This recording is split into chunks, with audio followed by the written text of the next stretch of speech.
Blog Talk Radio. Hello everyone. Welcome to the International Life Coach Radio. I am Namrata Arora Singh, Life Balance Coach for Women from India. And today I'm excited to bring to you the third episode of the Me in Motherhood series on the International Life Coach Radio. As you know, Life Beyond Motherhood was set up with the mission of making a positive change in the lives of women post-motherhood. In our first episode, we spoke with Divya Parekh, International Career Leadership Coach from the US, and Sairi Chahel, founder of She Rose from India, on how moms can make a solid comeback to their careers. In our previous episode, we spoke with Lynn Elder, personal branding coach from the UK, and Chetna Mehrotra, image consultant from India. Today, it gives me great pleasure to introduce to you Nirupama Subramanian, author, columnist, and coach in the area of leadership development with over 20 years of work experience. Nirupama is the author of the best-selling novels Keep the Change and Intermission. She writes a column on women at work for IBNLive.com. Nirupama is committed to helping people discover their potential and lead their lives with passion and with purpose. She is guided by the belief that greater self-awareness along with capability enhancement can help people and organizations create a significant positive impact. She focuses on ensuring personal growth along with business impact through customized interventions for organizations. Traveled extensively in India, Europe, America, and Southeast Asia, Nirupama lived in Gurgaon with her family. Nirupama, welcome to this episode of the Me in Motherhood series on the International Life Coach Radio. How are you doing today? Hi, Namrata. I'm doing very well. Awesome. Well, we are thrilled to have you on our show, and we would love for our listeners to get your insights on the truth about writing, really. So can you start by sharing your journey on how it all began from the intent of writing to having a book published? How did it all begin for you?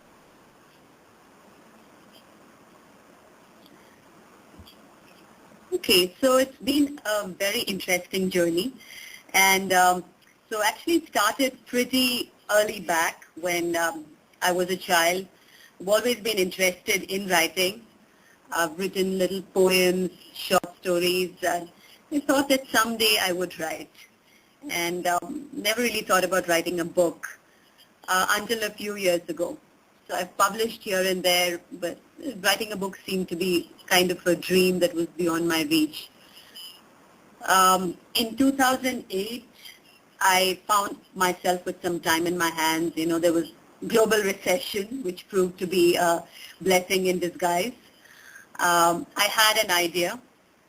I had the time to put fingers to the keyboard, and I just decided to give it a shot. So my first book, Keep the Change, is a story, it's a funny, humorous story about a young girl who moves to a different city, joins a bank, and it's about her experiences and adventures in coming to terms with life in the corporate world, as well as discovering who she is. So I drew upon my own experiences, though I do tell people it's not autobiographical, but I have used scenes, observations that I had about the world around me. So, well, I started writing the story of Keep the Change, creating the main character, Damayanti.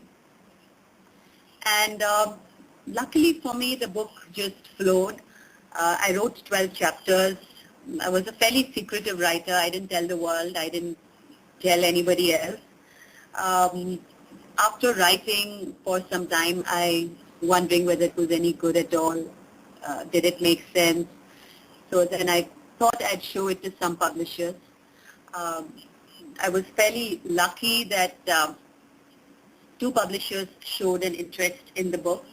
And I didn't have any contacts. I didn't go through an agent. And, you know, in India, the market for writing is still fairly an unorganized kind of a sector.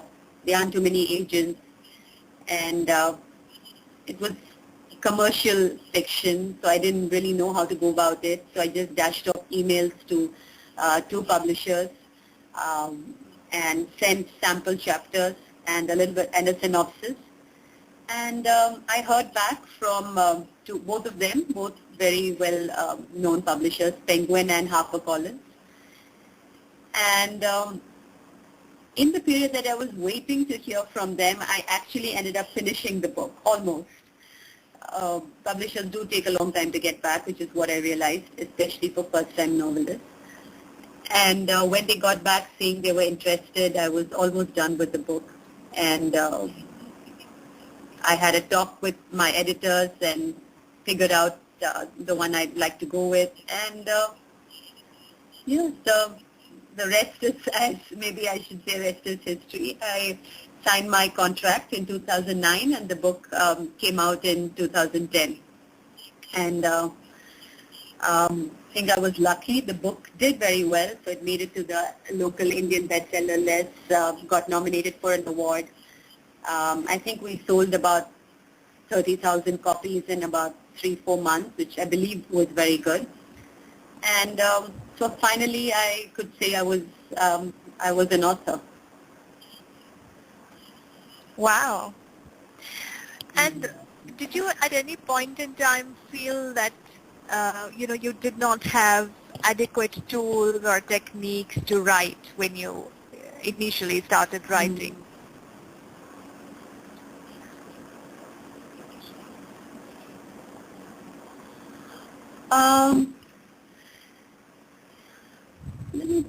I did wonder. I did think about how I could be a better writer, but I'm not a trained writer in the sense I haven't attended any creative writing courses or I haven't done English literature. I haven't learned the craft of writing in any formal way. But I love reading. I kind of consider myself fairly well read. And I think that is probably the best preparation you can have as a writer. And that's it. So since I had been published in, few magazines, I had some degree of confidence about my abilities as a writer. What I think now would have helped, in retrospect, would be some guidance from an experienced writer or some tips and techniques. But I think I kind of deliberately stayed away from that as well because just wanted it to be my voice and be true to what I wanted to write and communicate. And, well, you have editors. That's what they're there for, to, fine-tune, to polish and hone your work. And so I left it to them to kind of smoothen out the rough edges, I think. Yeah. So yeah, I wasn't very handicapped. I didn't feel very handicapped by not having formal writing education. Mm-hmm. And that's, I think, an important thing to learn because, I know so many of us who want to dabble into writing always keep thinking, oh, I need to learn from somebody, or I need to, take this course or, join these classes or whatever. But if one has a flair for writing and if one has some sort of confidence, then I guess, we can just go right ahead. Yes, absolutely. So I think you just have to keep writing. That's one way to get better. Keep writing, keep reading, experiment, find your own voice.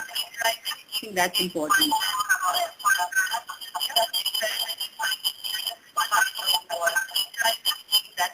So I'm hearing a very bad echo on the line, Nirupama.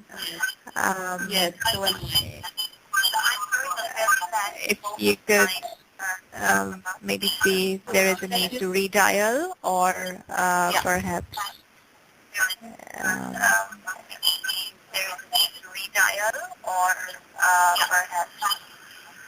so let me do that. Probably shall I redial? Yeah. Okay. Sure. Go ahead.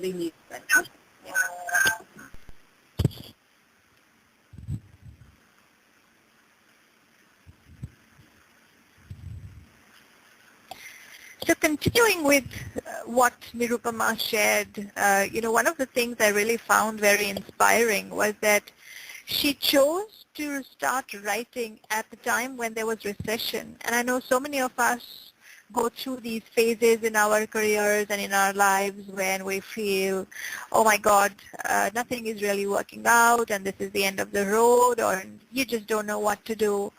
And I know for a fact, being a coach myself and having now heard this from so many people, is that writing is a very interesting form of self-reflection.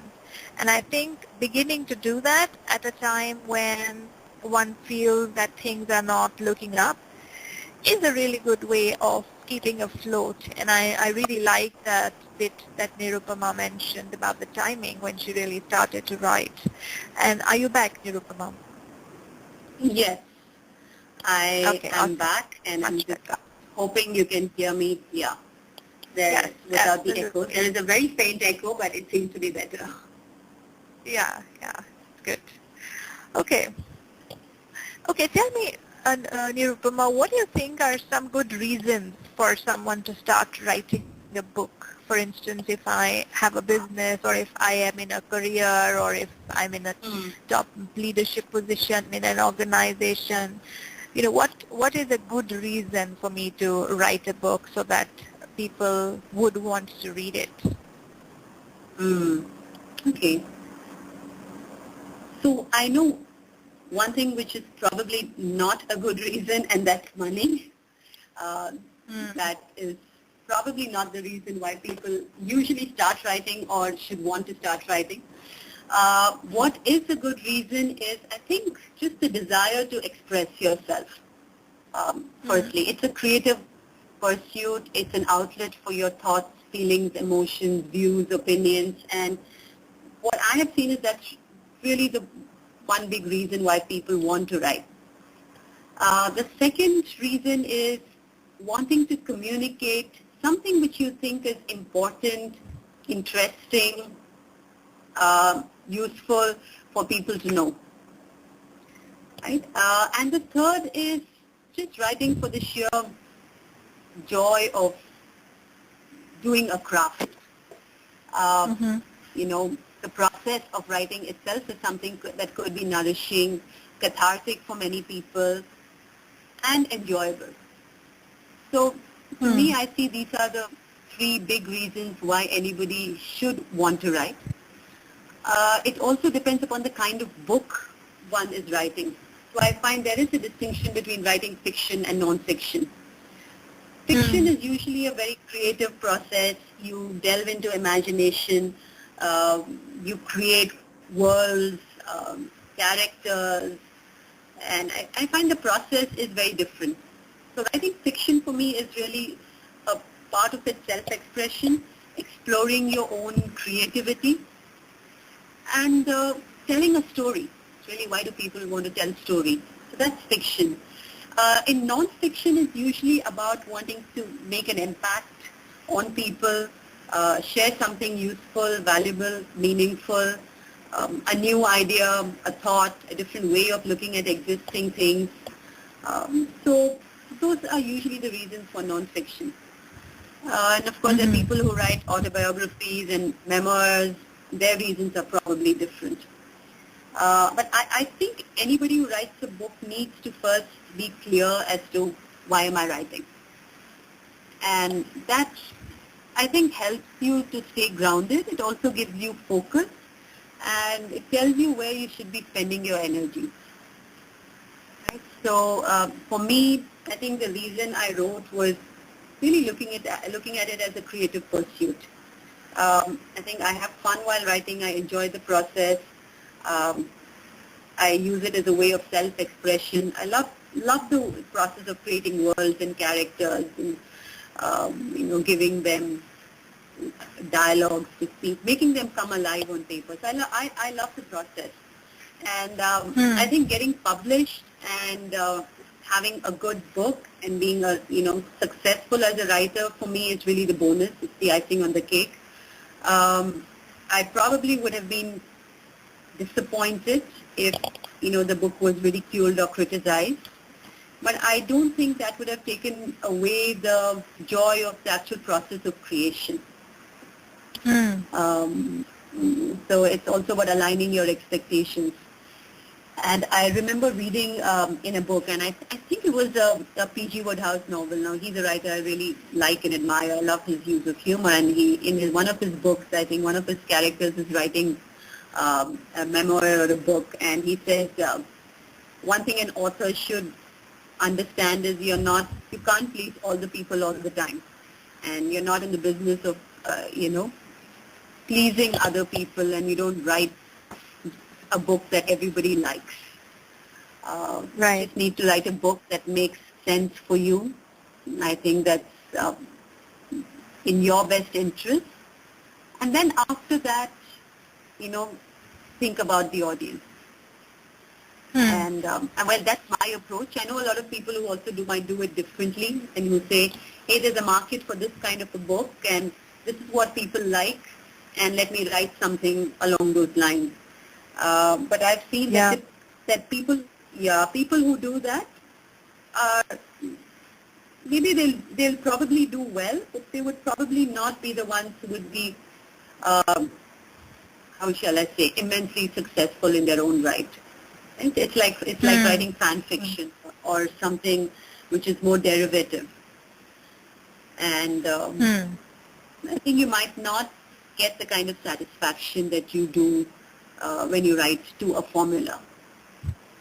Right. That's my feeling, but I think everybody has their own views and reasons for writing. I think just be clear about it, align your expectations. And I think especially if you're writing in India and if you're writing for an Indian audience, I don't think the market is so well developed for you to make a ton of money and be successful in a very material kind of way. So I think it's good to just align your expectations up front. Yeah, well said.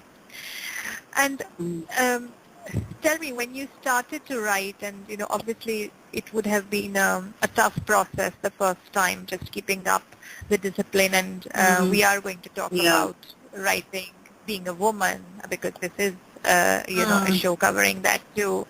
What were the challenges you faced as a woman when you started to write?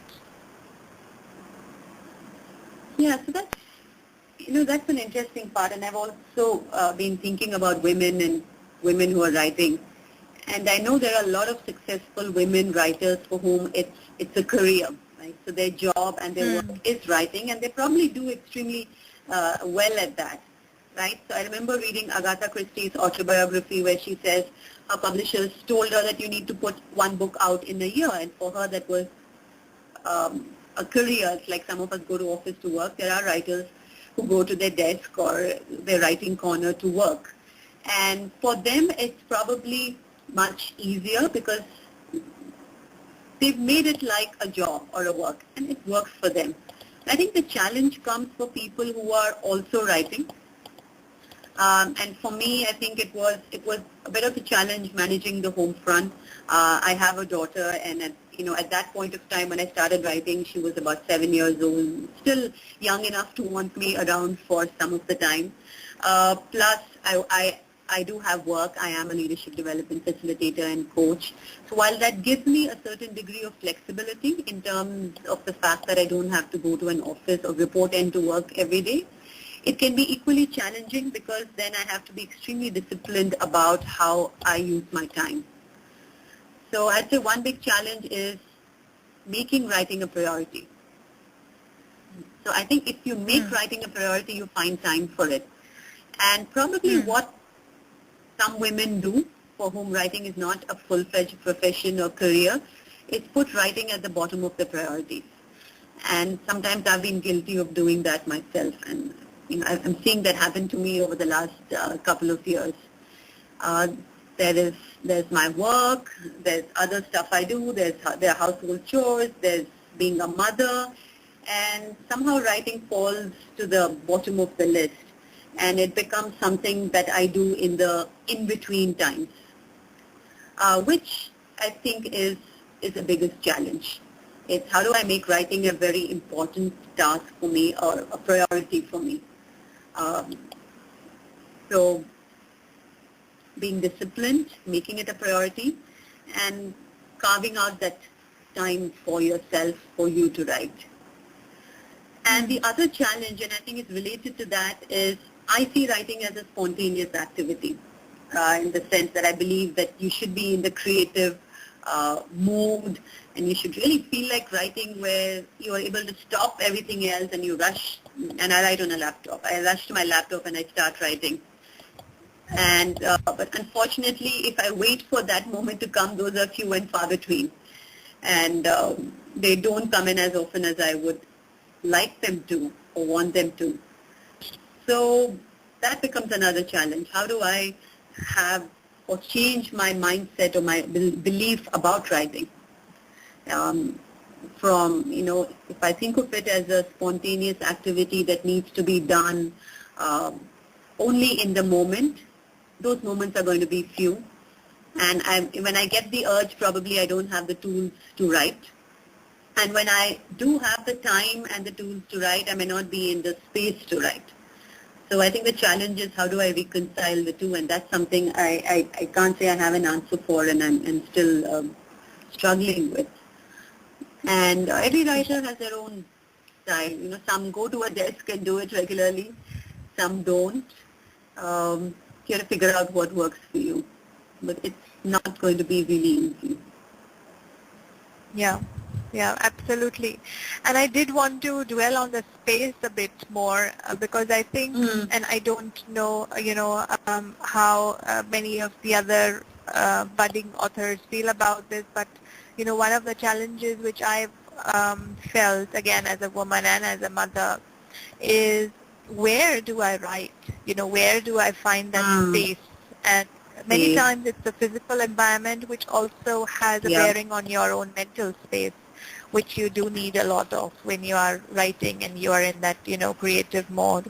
And with the kind of responsibilities one has, it's tough to carve out that space. So what's your recommendation for people to who are looking for that space or waiting to go to the hills to, start writing once they figured out what they want to write about? I think that's a luxury. Sometimes I did feel, especially when I was in the middle of my second novel, Intermission, and I wasn't getting anywhere, I wasn't getting the time. I said, I need to run away to the hills and take 1 week to write. And there are people who do that. And that works for them, and that's great. What I find works for me is having a separate place for myself in the house. So I'm fortunate we do have, house. I have a little study. I have my desk, and my laptop is there on my desk, and that's the place I work. So whether I do my work or whether I do my writing, that's my place. And I think having that separate space is extremely important. And there's an interesting book. I think it's a Virginia Woolf's novel, A Room of One's Own, where she talks about the need for women to have their own space. And I think that's really important. It doesn't have to be a large room, and it doesn't have to be a huge physical space, but you need to have some space which you can call your own. And if you're making writing a regular job or a task, I think that becomes very important. So having that space. At the same time, I have written on flights when I have had the time, and I'm not going to be disturbed for the next, 3 hours or 4 hours. I pick out my laptop and I write. I have written in hotel rooms when I've been traveling on work, and I do have the space in the evening. But I can't wait only for those times. I do need to have a particular space in the house where I can go to. And once you have a space you can go to, then it's easier to get into this schedule or discipline. So I'm going to my writing space. Then you can tell the rest of the family, hey, I'm in my writing space or place, and that means don't disturb me. And sometimes the space could also be a function of time. So I have written at times, I start at 9 o'clock at night and I might go on till, 1 a.m. And that's when the house is quiet, everybody else is asleep, and you're able to have that time and the space for yourself. So it's about, I think it's really important to carve out a physical space for yourself. Then you take it seriously and the rest of your family also takes it seriously. And Yeah. at the same time, if you're doing other things, be flexible enough to write outside as well. Hmm. Yeah, I think that's a very important point, and I think more so for those women who've given up their careers. Yeah. I think as a part of the whole process of losing one's identity over a period of time, one also doesn't realize the giving up of space, and before you know it, that space is taken up by other things and other purposes. But just continuing to have that one space in the house could be so important, and it could actually be a way into finding one's identity again, even if it is through writing or something else. But I think that's a really good aspect that you brought out there. Yeah, I think Interesting. we need it. Yeah, yeah. And so tell me, okay, so we find a space, we write a book, somehow, manage to tug along. What do you think is really the key to getting your manuscript then out there to the right publishers and having somebody say yes to it? What does it take? I think firstly, you need to have a good story. And, and that's the foundation. You need to have a good story that people would want to hear. Having said that, there are many books out in the market which sometimes makes you wonder how on earth did something like this get published. There are not too many, but there could still be some like that. But you need to be sure you have a good story. Really, and I'm talking about first-time authors. Of course, it's much easier once you've published a book and you've been moderately successful. It's much easier to get the publisher's attention and notice. But for first-time authors, I think definitely have a good story in terms of what you want to tell. And I'm talking about fiction, and of course non-fiction is you need to have a good idea. Something new, something which captures the spirit of the moment, something which sees an existing thing in a new light. So it has to be new and different, and it has to be a really good, compelling story. That's one. Second, have a good writing style. So your story might be great, but if the way you write is not compelling, then nobody's going to read your manuscript. So that's the second part. So having said that, I know that in these days of social media and there's so much activity going online, there are a lot of people who prepare for writing a book by doing various other things on social media. So there is a trend of a lot of bloggers writing their books, in which case they're able to go to the publisher and say, hey, I already have this audience. These are the people who, read my blogs, and they're interested in what I have to say, and at least I have these hardcore fans who will purchase my book. And that's another way of getting your manuscript to the publisher, is to become a well-known person before you write the book. Right? So that's the other way, is become famous for something, become well-known for something, and then it's much easier. You say, okay, I have 20,000 followers on Twitter, and that's a good incentive for a publisher to look at your book. So I'd say especially people who are having an idea of writing a book some years down the line, get active on social media, carve a specific, a niche for yourself, get your audience, and then eventually, who knows, there could be a book in that. But the old-fashioned way is to work at it and write a good story which reads well. And then after that, the usual thing, be persistent, wait. We know a lot of successful authors have been rejected by many publishers. I believe even J.K. Rowling was rejected by some 9 publishers or something before the next one accepted and decided to publish the Harry Potter book. So be persistent, stay at it, take feedback, enhance your writing, go again. So that's the other option. And I think thirdly, what we see now is a lot of self-publishing. So there are strong advocates for self-publishing in the writers market. You can get an ebook out on Amazon or various. There are several other options. There are several agencies which help you to self-publish, and you get an audience through the internet. And that's not a bad thing at all. I'd say that probably that's the way of the future. That you put your book out and then let the online audience decide. And I believe that's how 50 Shades of Grey got published. It was self-published as an online book first. It found a lot of takers and then found its way to a so-called traditional publisher. That's the other thing aspiring writers can do is you don't have to wait to get accepted. If you have faith in your work and you believe it, put it out there through the ebooks, self-publish it, and if it's really good, some publisher will pick it up. Lots of ways. Right. So tell us a bit more about the characters in the books you wrote about. Where did you find the inspiration for creating those characters, and what did you have to do to be able to create them in a manner that would be engaging and they would really hold the book together?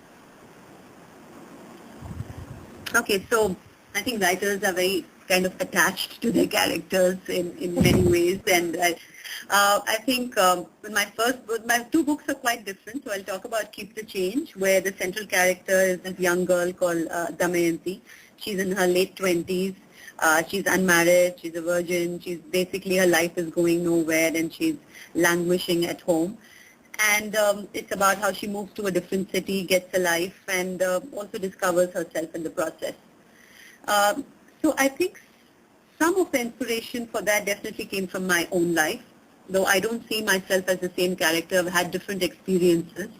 But I've also seen, people like me and a lot of the young women I have known go through some similar struggles. And especially in India, there is a question of the arranged marriage. There are a lot of expectations of women in our society that eventually you will get settled and you will have a family and you will raise children. And there are a lot of young women who don't want to settle just for that, who want something more as well, who want to have their own careers. And I've seen many of such women and young girls around. I think that's the inspiration for Damayanti's character.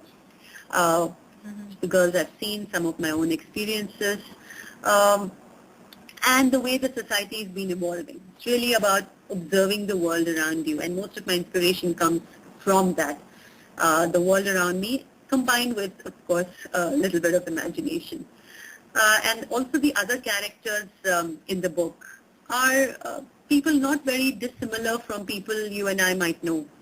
So there's Damayanti's mother, who's kind of like the typical Indian mother. So I had a lot of fun writing her character.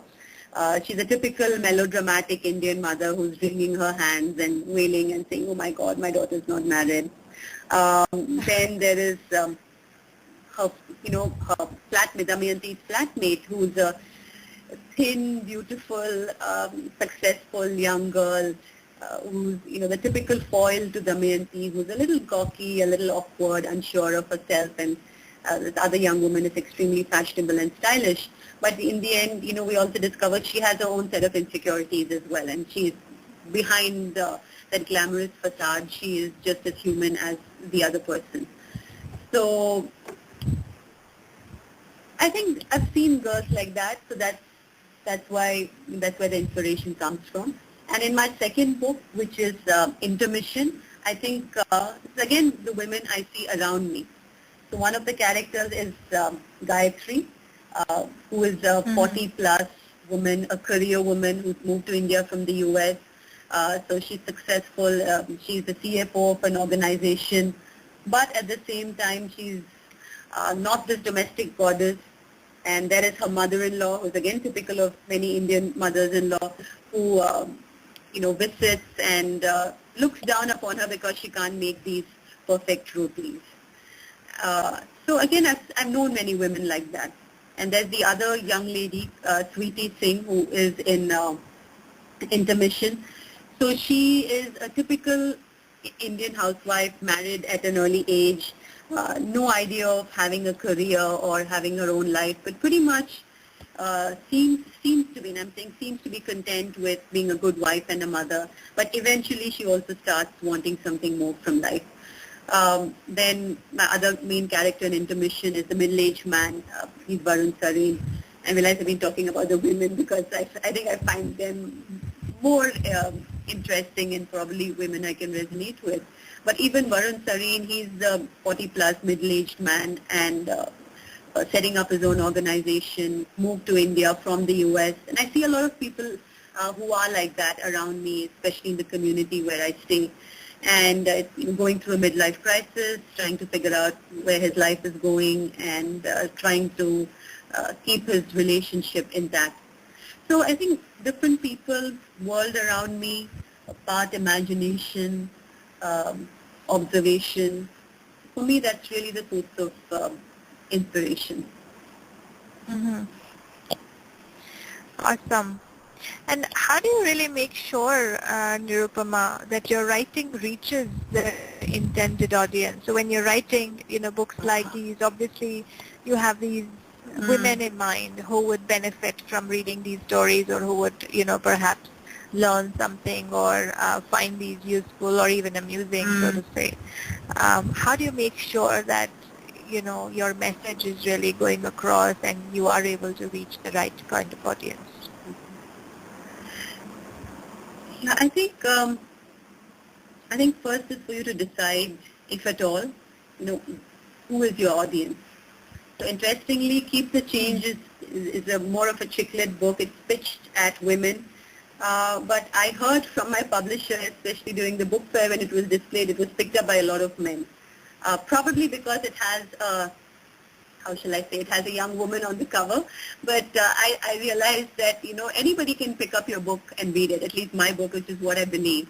However, it seems to me that it has been portrayed predominantly for an audience comprising women of all ages.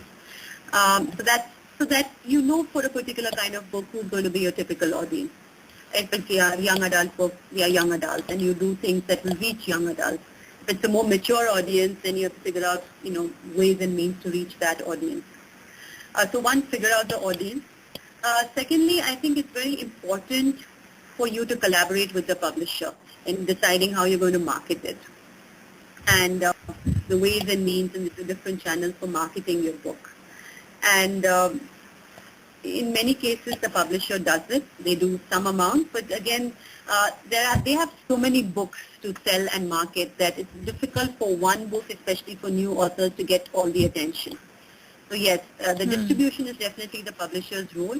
But I think if you want, and if you're really passionate about making sure your book reaches a wide audience, and that's your reason for writing, it's very important for the writer to get actively involved in marketing, which is what I realized, after publishing 2 books. When I wrote Keep the Change, I was so excited that I've written a book. I kind of lay back and did nothing much.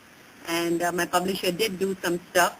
And what they did was really helpful because they got the book out to the shops and they had it displayed, and luckily it sold through word of mouth. But I do realize the importance of making some efforts to get your book out to the audience, just because there's so many more books coming out these days. And again, it goes back to what you want to achieve with your book. If you want lots of people to read it, then it's not going to work if you just sit back and say, I've written a book. I think the writer needs to work at it. It doesn't come easily to many writers, which is what I have heard, and I'm one of those as well. So I'm in the corporate world, and I coach people on how to network and how to market yourself. But I think promoting your own book is something a little different. You have to get out there and tell people, read my book. And I think you have to do that if you want people to read your book. So get active on social media, go out, seek opportunities, be a little shameless even, tell people I've written a book at every possible point without turning into a pest. And look for innovative ways to just get the book out. I think you need to both space and time to do it. It's not going to happen by itself unless you're really lucky. So it would be great, if you could have that kind of a magical impact, not so many writers have it. Even established writers have to do endless book promotions and get out there and make sure people buy and read their book. So I think that requires a different set of skills and a mindset and attitude. And hey, if you've written a book and you want people to read it, that's, I guess, what you have to do. Yeah. No, I think absolutely it makes a lot of sense. Better work hard to achieve your goal. Yeah, and that and if you thought writing a book was easy, well, actually, writing a book was, if you thought writing a book was difficult, when you come to the marketing part, you'll find that writing a book is the easiest part. Yeah, pretty much, yeah. And I'm wondering, for people who are in full-time jobs, like you mentioned, if you're already accomplished in a field, if you're doing really well, your books get picked up easily by the publishers. How does it really help one's career to write a book if one is, let's say not in a business or maybe just has a few years of experience in some field? Could be totally different from many others, but how does it really help in one's career? So I think it depends upon what your career is, right? So if you're in a 24/7 typical corporate job and you're a writer, unless you're writing about something relevant to your work, it doesn't really help you, right? It's fiction. It's not going to be a major career launcher. Right. In fact, you really need to be able to do justice to your so-called real day job as well as write the book. Right? You probably get, if you're lucky, you get some visibility within the organization, but I don't think that is necessarily going to give you a promotion or enhance your career prospects in any way. So that's if you're in your typical run of mill job, which is very different from what you're writing. However, if you are doing some work that has some connection to the book, then definitely it's going to help you and enhance your image. So, for example, a lot of people into research write books, and that's great. They have to get a book out. It's very important to get a book out, and it enhances your image. So, I think about a year back, there was a rash of books written by dietitians or having to do with healthy eating and dieting. And if you're in that, if that's your main line of work and you have a book out, you become more of a celebrity and you are more in demand. Right? So for example, if I choose to write a book about coaching, it would probably be really good for my career as a coach and a leadership development facilitator. But because I write fiction, I don't think it has a direct impact on the work I do. I can go and tell people, hey, I'm a writer, but it's not really going to impact my career in any way. So I think it depends upon what your career is and how you choose to link your book to your career. If you're a doctor, if you write a book on medicine, it's great. If you're a doctor and you're writing a book on some fiction, then it's not really going to help your career. Probably going to make you a more well-rounded and an interesting person. And if you become extremely famous because of the book, and only if you become extremely famous, then it might kind of rub off onto your career. But unless there's a direct correlation, I don't see it as a boost to your career. But if you make a lot of money and you find you enjoy writing books, you might actually give up your career and start writing books instead. Yeah, that's obviously a good thing, especially when the recession hits. Boom, you already have a good fallback career. Something to fall back. Yeah. So we know you also write Women at Work column. Can you tell us a bit more about what do you write about and what are some of the things our audience can benefit from? Yeah. So actually, of late, and of course it's connected to my writing, it's also related to the work I do. I found a lot of interest in issues relating to women. very simply because as a working woman, I can relate to a lot of things that are happening. And I think in India over the last 2 years, we've seen a lot of at least talk and some action relating to women's empowerment. And just having a sense that women are becoming more vocal, coming out on their own, things are getting talked about. And so that's something which motivated me to write something on this particular theme. So it's not specifically about working women, it's to do with women. And I think women are always at work. So that's really the theme. Right? Whether you're at home, you're still working. Whether you're doing a career, you're working even more. So I write about different aspects of a woman's life. So the first column I wrote was actually called Where Do All the Smart Girls Go? And it's actually a very interesting phenomena that, in India we have these, the board exams, the grade 10 and the grade 12 exams, and the results are much awaited across the country. And every year we find that the girls do extremely well. The girls score better, all the top rankers are the girls, and they do extremely well. And suddenly, after school, these girls who do extremely well seem to vanish. And when it comes to the actual job market, you find very few women. When it comes to higher education and colleges, you don't see women doing that well in whichever subject. So it's really what happens to these intelligent, smart, high-achieving girls, and where do they vanish? So that's one I started, writing with. I also wrote one article on growing old and how that impacts women. Then I did another piece on, which I found very interesting, called Whose Money Is It Anyway? About the relationship between a woman's earning capacity and the quality of her life, and why girl children are not welcomed anymore in India. And that's a theory I had, that it's probably because women don't bring in enough money. And they don't seem to be, they seem to be more of a liability than an asset, because they're seen as people who spend money rather than earn it. And how women should be encouraged to have roles so that they bring in the amount of money which gives them respect, as well as obviously in the long run hopefully prevent female infanticide. So basically a variety of things that impact women, that are connected with women. So ideas, views, opinions on some of these themes, and what it means to be a woman in the world today. So yeah, so that's pretty much what I write about, and I see their stories everywhere.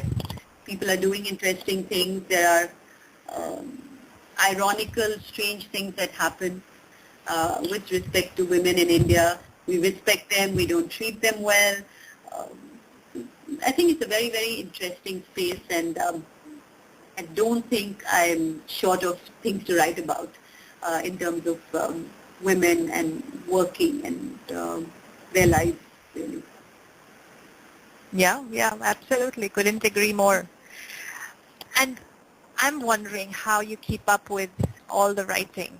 And it is, I'm sure, something that has crossed the minds of many bloggers as well, is when you really hit that wall. People call it different things. It could be a writer's block, but sometimes it's also a burnout from writing. You just feel that you need a break. You are so done with it. But you know that that's something you have to do. It is a part of your being, and you cannot just let go of it. How do you deal with that? Yeah. So I think I'm kind of currently going through something like that. I've written 2 novels. I don't have a compelling idea for a third book, yet I know I am going to write something, and just waiting for the right idea to come, and there's a sense of something brewing, but it's not quite shaped up for you to act on. So I think writers do go through patches, if I may call, or long periods of time in some cases where nothing seems to be working. So I think it's okay to lie fallow for some time and let things simmer. There's probably a right time and it will come out. But if it's nagging you and if it's irritating you that I'm not writing, and sometimes I feel bad I'm not writing a book, it's great to write other things. So one of the things I'm doing is I'm writing this column that I mentioned, Women at Work. At least I have a discipline that I should write one article in 3 weeks and I should post it. So that's something that keeps me going. I think it's important to set those little kind of deadlines. Keep writing something or the other. And for me, what works well is having some kind of an external deadline. Like if I know I've signed up to write a column or a blog, that kind of is a reminder for me to keep going. I used to write a column for Times of India, that's the national newspaper there, about life in Gurgaon. And it was great fun, so I wrote for about a year. Then it kind of just, how shall I say, dried up. I found I didn't have anything more to say. So I said, fine, that's it. So I need to look for something else that interests me and that I can write about. So I think if I say I'm going to wait for this next big idea to come on, then I might be waiting for a very long time. But I like to kind of keep in touch and keep writing little bits of things from time to time so that you don't lose touch with the craft. And I think that's important. I think people who are, extremely successful authors can afford to not write. Like maybe a Vikram Seth says, I'll take a 5-year break, and you know that you can write a book after 7 years. But for most people, I think it's important to keep writing. You keep writing something, a blog, an article, a little piece, Facebook status post, which is more than one sentence, a poem. So keep writing. I think that's important. Set some deadlines, keep writing. And if there's a block, it's okay. Okay. It'll go away soon. I think that's very, very useful advice. Any last tips you'd like to share with our women writers or women writing about other women? I feel as a coach, I'm sure we always refrain from giving advice to people. So now I've got it as a habit of, we not give advice. Everybody has to find their own path. And what I can share are probably some suggestions that based on things that have worked for me. So I've also seen everybody has to find their own path, tap into their own style as a writer. I would definitely recommend lots of reading. I think reading is extremely important for anybody who wants to write decently. So keep reading something or the other. So read more than just the newspaper. If you want to write fiction, read more fiction. If you want to write non-fiction, read some non-fiction. Look at authors whom you admire. That's important. Keep writing little bits. Whatever is convenient for you. Say I'll write 500 words a day, that works for some people. Say I'll write one story a month, that works for others. But I think important to have some writing goals and targets. Otherwise it can be very loose and unstructured. And especially for women, as I was saying, with so many other things on our plates, people who have many children, a household to run, who are caregivers for the elderly, and who are trying to manage some kind of a job or career, it's very easy to lose track of writing. It's very easy to get bogged down and say writer's block. So I think having some goals for yourself makes a lot of sense if you want to eventually be serious about writing. So I think that's one thing which has worked for me, saying, I'm going to finish the book. It's okay. It may get published, it may not, but I've started it. I'm going to finish the book. And I think the other thing which is important is to co-opt your family and your support group. So I think it's important for women to take their writing seriously. They may not be published authors, but even if they're writing a blog or 2 blogs, writing something that may not be published, but I'm writing my poems or I'm writing something, I think take yourself seriously first. Don't say, it's my writing. It's okay. I'll do it. I won't do it. Nothing is going to happen. I think we need to respect our writing first and then, co-opt the world around us to also give us the time and space to do it. And say, hey, this is my writing time and I'm going to do this. I might have to give up on whatever, some socializing or watching TV or I may not be able to read a bedtime story to my child every day, and some days the dad has to do it. but this is my writing time and I deserve it and I'm going to take it. Not being a completely selfish, uncaring person. And I think most women are not, but yeah, respect your own writing. Respect yourself as a writer. And I think if you do that, probably the rest of the stuff would fall into space and you would make it a priority, you would be proactive in developing it for yourself, and the family and friends and the other people would support you as well. And I think that's something I've grown to realize, but I think it's still something I'm working on because I can see how writing may not always be the first priority. But definitely respect it and make it important in your life. Yeah, that's Well, what I've awesome. learned to do. That's amazing insight, and it's so valuable to hear your own life experiences as an author.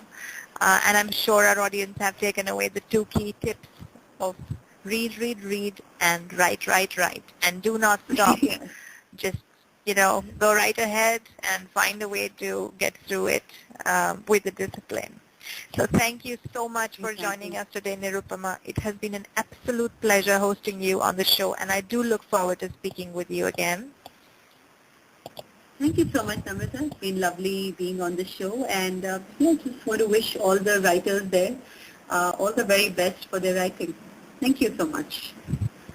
Thank you. And if any of you listeners would like to get in touch with me or with our guest, do write to me at namrata@lifebeyondmotherhood.com. Stay tuned in to our next episode of Me in Motherhood. You can follow the International Life Coach Radio channel to know about our next scheduled episode. Till later then, this is Namrata signing off. Cheers to a life that is ours to choose.